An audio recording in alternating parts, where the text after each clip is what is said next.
한덕수 대행의 출마론 관련해가지고 사실은 그 권성동 원내대표죠. 권성동 원내대표가 오늘 열린 원내대책회의에서 한대행 경선에 출마하지 않는다. 여기에 대한 추가적 언급은 경선 흥행은 물론이고 대행으로서의 중요 업무 수행에도 도움이 되지 않는다고 말했습니다. 그러니까 박 대변인님 말씀처럼 조금 박 대변인님 말씀과 좀 부딪히는 양상이에요. 네. 내부에 계신 분이니까 이 한덕수 대행의 출마설이 유력하다가 어떻게 보면 권성동 원내대표의 주장과 좀 부딪히잖아요. 그런데 이 지금 하시는 주장이 더 정확한 건가요? 전혀 배치되지가 않습니다. 왜냐하면 이게 저희가 경선이 이제 시작을 하잖아요. 그런데 한덕수 권한대행이 지금 출마를 안 한다라고 한 것은 국민의힘의 경선에 참여를 안 하겠다라고 한 거지 무소속이나 이런 가능성은 열어둔 맞죠. 거예요? 대통령 선거 가능성에 대해서 없다라고 한 것이 아니기도 하고요. 또한 원내대표 이야기는 지금 저희 경선이 시작하는데 언제까지 한덕수 얘기만 할 수는 없지 않습니까? 오늘이 저희가 후보 등록 마감일이거든요. 네네. 그래서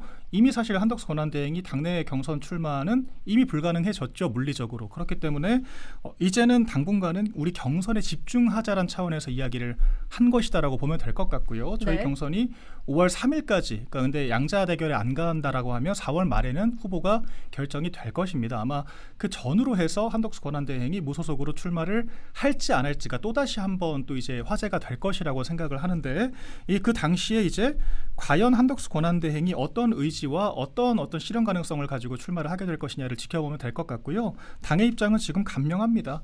한덕수 권한대행이 이제 무소속으로 출마할지 말지는 오로지 본인의 의지에 달려 있는 것이고 저희 당은 당의 어떤 경선을 이제 그 관할하는 심판의 입장에서 당내 경선을 최대한 흥행시키고 가능한 한 당선 가능성이 높은 후보를 배출해내는 것이 저희의 사명이 된 것이다. 이렇게 받아들이시면 될 것 같습니다.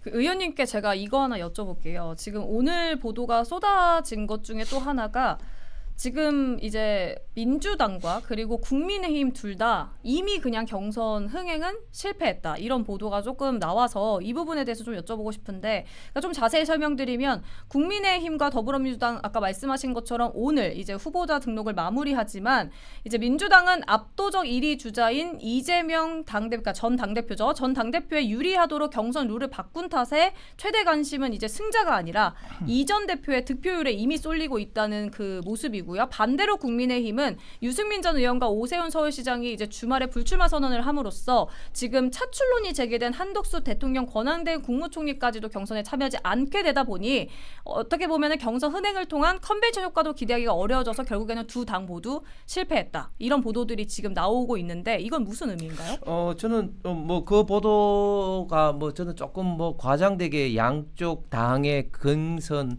이 조금 뭐 흥행하지 않게 됐다 이렇게 하는 것 같은데 저는 거기에 대해서는 좀 동의할 수가 없고 왜냐하면 국민의힘 같은 경우는 일단 최종적으로 지금 8분이 경선 후보로 지금 등록이 되어 있습니다. 그런데 저희들은 비록 그 오세훈 시장 그리고 지금 유승민 의원이 그 등록하지 않았다 할지라도 저는 경선 어떤 흥행은 최소한 어떤 흥행의 어떤 확보는 좀 이미 끝났다. 왜냐하면 사실 저희가 뭐 단순하게 숫자가 중요한 것이 아니라 8명이라는 어떤 숫자도 그렇지만 특히 네.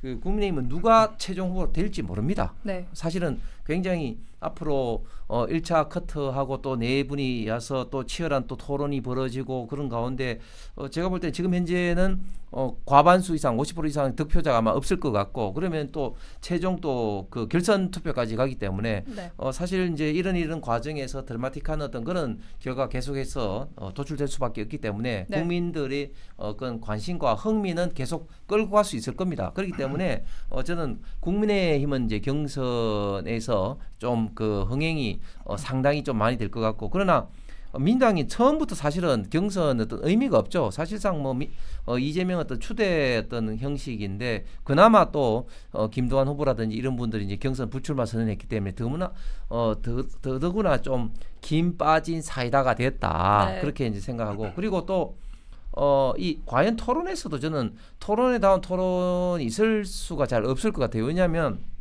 워낙 이재명 지지하는 그 강성 지지층이 이런 데 대해서도 민감하기 때문에 우리가 그것을 올라가면 지난번 그 이낙연 전 대표와 어떤 그 민주당에서 그 대선 주자 토론에서 이낙연이 그때 당시에 처음으로 이제 대장동 문제를 제기했습니다. 대장동 이슈는 우리 당에서 먼저 제기하는 것이 아니라 이낙연 측에서 제기를 했죠. 그래서 제 아는 분들도 워낙 그때 당시에 대장동 어떤 서류를 많이 봐가지고 이낙연 캠프에 있는 분들이 눈까지 나빠졌다는 그런 분들도 제가 많이 봤는데 네네네. 그래서 그런 어떤 것 때문에 어떻게 됐습니까? 결국은 이낙연 지지했던 의원들은 전부 다 공천도 못 받고 날아가고 심지어 쫓겨가다시피 해서 민주당에서 지금 탈당했지 않습니까? 자, 그다음에 또 박용진 의원 같은 경우도 경선에서 붙었는데 게임이 안 되게 졌습니다만 박용진 의원에 대해서 그 이재명 당시 후보가 뭐라 그랬습니까? 박용진 의원조차도 공천에서 불이익이 안 들어도 공천이 되도록 내가 공천 시스템을 만들겠다 했는데 네. 우리가 잘 아는 것처럼 지난 22대 총선에서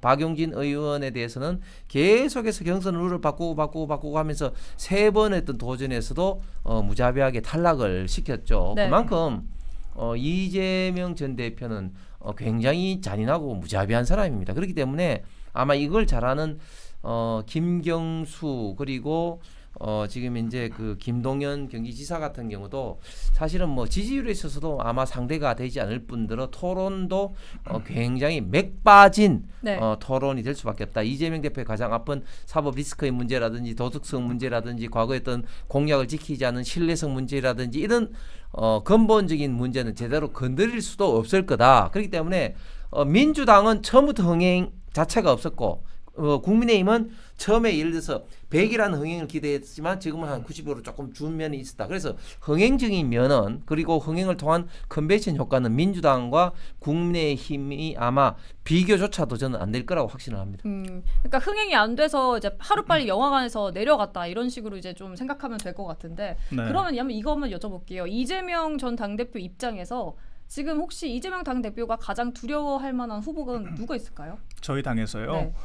지금 민주당이 누구에 대해서 가장 많이 논평하고 메시지를 내는가를 보면 그 답이 나온다라고 생각을 사실은 하거든요. 한덕수 대행 아닙니까? 맞습니다. 네. 그래서 오히려 지금 당내 다른 후보들보다 한덕수 권한대행에 대해서 더 많이 경계를 하고 좀 더 공격을 하고 있다라고 볼 수가 있겠죠. 왜냐면 오늘 박지원 그 민주당 의원이 뭐 네. 제2의 반창고인가요? 이렇게까지 표현을 했다고 하더라고요. 그러니까요. 사실 이게 이미 근데 한덕수 권한대행은 탄핵을 직접 당했거든요. 네네. 그래서 헌법재판소에서 결정을 받았습니다.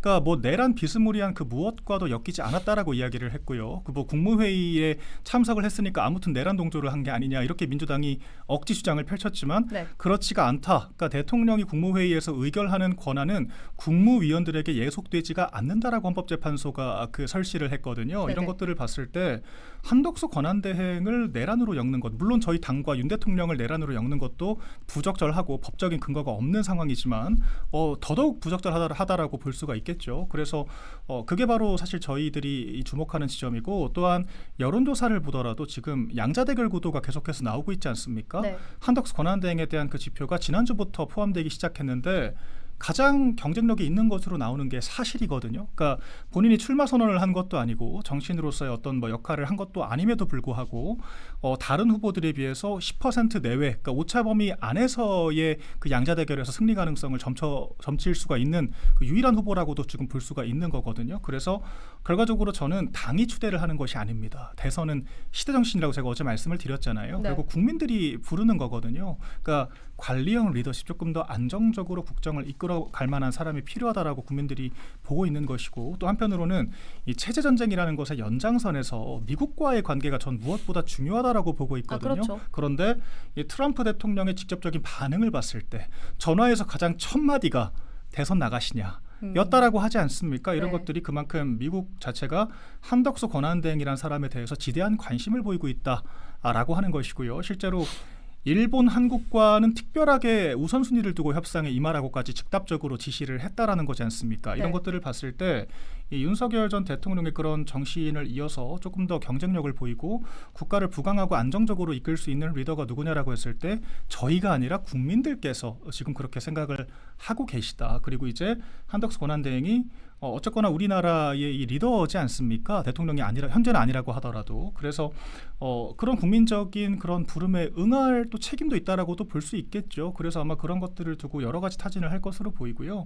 그리고 이제 저는 이재명 대표도 조금 말씀을 드리자면 좀 이미 경선이 좀 텄다라고 생각을 합니다. 그러니까 민주당 경선 같은 경우에는 우리 의원님 잘 말씀해 주신 것처럼 지금 후보가 4강도 못 가게 생겼어요. 그러니까 그렇죠. 조금 더 지도자라고 하면은 당선 가능성이 높아질수록 더 넓은 그릇을 가져야 되거든요. 더 많은 사람들을 품어야 되는데 사실 민주당은 이미 본인들이 당선됐다라고 생각을 하는 것 같습니다. 저희가 향간에 이미 그 탄핵 심판 직후부터 사무실 계약까지 했다라고 하고 캠프 꾸렸다라고 하고 내각에 누가 들어갈지까지 이미 다 이야기가 됐다라는 얘기까지 지금 나오고 있잖아요. 저는 그거 실제 그렇다라고 보고 있거든요. 그리고 지금 오히려 캠프를 더 축소를 하고 있어요. 그러니까 내 집단의 사람들을 이미 가르고 있습니다. 그러니까 네. 원래 우리가 캠프를 크게 키우는 이유가 한 명이라도 더 당선 가능성을 키울 만한 플레이어들을 모으는 건데 이미 됐다라고 생각을 하니까 당선 이후에 나눌 사람들을 줄이는 작업을 시작을 이미 한 거예요. 그러니까 이런 식으로 오만한 태도를 가지고 방심하다가 정말 훅 갈 수가 있다.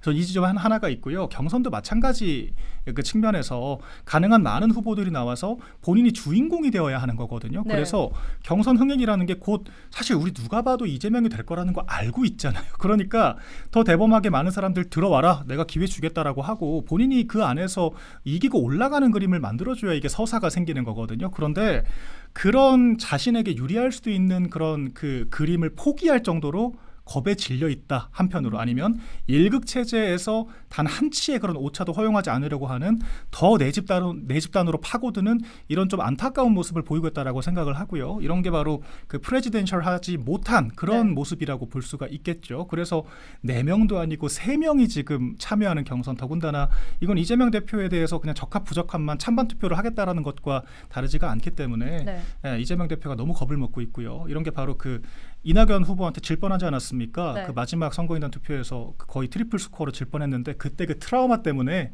한 발짝도 나아가지 못하고 있다. 저는 그렇게 볼 수 있을 것 같습니다. 그러니까 이재명 전 당대표가 아까 말씀해주신 그 프레지던셜, 그러니까 한마디로 대통령처럼 이제 행동하고 있다 이런 말씀이신 것 같은데 그래서 그럴까요? 그러니까 결국에는 지금 대통령이 된 것처럼 행동을 하다 보니까 결국에는 국민의힘 쪽으로 조금 시선을 돌려서 결국에는 한덕수 대행, 유력한 한덕수 대행을 좀 경쟁 상대로 삼고 있다 이런 말씀인 것 같은데 제가 아까 조금 제2의 반기문, 일회용 방창고 이제 합쳐서 제2의 반창고 이렇게 말씀을 좀 드렸는데 어떠세요? 저 발언? 제2의 반기문, 일회용 반창고라는 박지원 민주당 의원의 발언 어떻게 생각하세요, 의원님은? 예, 그 박지원 의원 같은 경우는 사실은 뭐 가장 고참이기도 하고 지금 한덕수 권한대행도 굉장히 잘 알지만 또 반기문 또 총장도 굉장히 잘 알죠. 왜냐하면 노무현 정부 때 또 외무부 장관 했지 않습니까? 뭐 그렇게 하면서 상당히 어떻게 보면 본인의 어떤 경험을 가지고 한덕수 지금 권한대행을 이제 비꼬면서 결국은 행정관료 공직자 출신이기 때문에 결국은 한 방에 간다. 네. 지금의 어떤 여론조사의 지지율 이런 건 아무것도 아니다. 뭐 이런 어떤 측면에서 굉장히 좀 비아냥하듯이 지금 이야기하고 있는 것 같습니다. 그만큼 어떻게 보면 또 지금 한덕수 권한대행을 좀 신경을 좀 쓴다고 볼 수가 있겠죠. 그리고 지금 민주당이 처음에는 한덕수 권한대행이 이왕규 지금 법제처장 등을 네. 이제 헌법재판관으로 임명한 것 때문에 지금 곧 마치 탄핵을 할 것처럼 뭐 겁을 줬습니다. 협박을 했는데 내일 결정하겠다고 예, 하더라고요. 근데 제가 볼 때는 탄핵을 안 할 것 같아요. 왜냐하면 탄핵을 하면 오히려 한덕수 대행에게 어떻게 보면 좀 출마했던 명분 그리고 국민들에게 출마를 했을 때 어떤 지지의 명분을 주기 때문에 네. 저는 오히려 이제 민당에서 한덕수 권한대행을 탄핵을 이제 안 할 것 같은데 어쨌든 지금 여러 가지 어떤 상황으로 봐서는 이재명 전 대표가 압도적으로 지금 유리한 상황만은 분명합니다. 우리가 지금 그런 어떤 상황을 지금 제대로 지금 인지를 하고 네. 어떻게 지금 이제 이것을 이제 헤쳐 나가야 되느냐 이제 우리가 이런 것들 정말 봐야 되는데 그런 측면에서 지금 우리가 이제 오늘 경선 등록이 마감이 되고 이제 내일부터 토론회가 있는데 토론회 있을 때 우리가 저는 두 가지만 좀 신경을 써야 될 것 같아요. 하나는 각각의 후보들이 우리 대한민국을 어떻게 이끌어갈 것인지 본인의 어떤 비전과 그리고 또 이재명을 좀 때리는데 좀 중심을 좀 둬야 될 것 같은데 한동훈 지금 전 대표처럼 지금 우리 당의 예를 들면 지금 나경원 의원을 이정희에 빗대 가지고 그렇게 때리는 것은 정말 저는 부적절하다. 이런 네. 것들이 오히려 한동훈 후보의 저는 지지율에도 저는 결코 도움이 되지 않을 거라고 봅니다. 심지어 한동훈 측의 관계자들이 방송에 나와서 김종혁 전 최고 이런 이야기 있지 않습니까? 지금 한덕수 권한대행이 지금 이렇게 뜨는 것은 윤석열 대통령 부부가 배후에서 지금 조정하고 있는 거다. 이런 식으로 비판을 지금 네. 하면서 그런 것들이 그 민주당 패널들 내지는 민주당 의원들한테 지금 좋은 지금 먹잇감이 되고 있는데 그런 거야말로 우리 당의 지금 경선 과정에서 서로가 공멸을 저는 불러일으키는 거라고 봅니다. 네. 그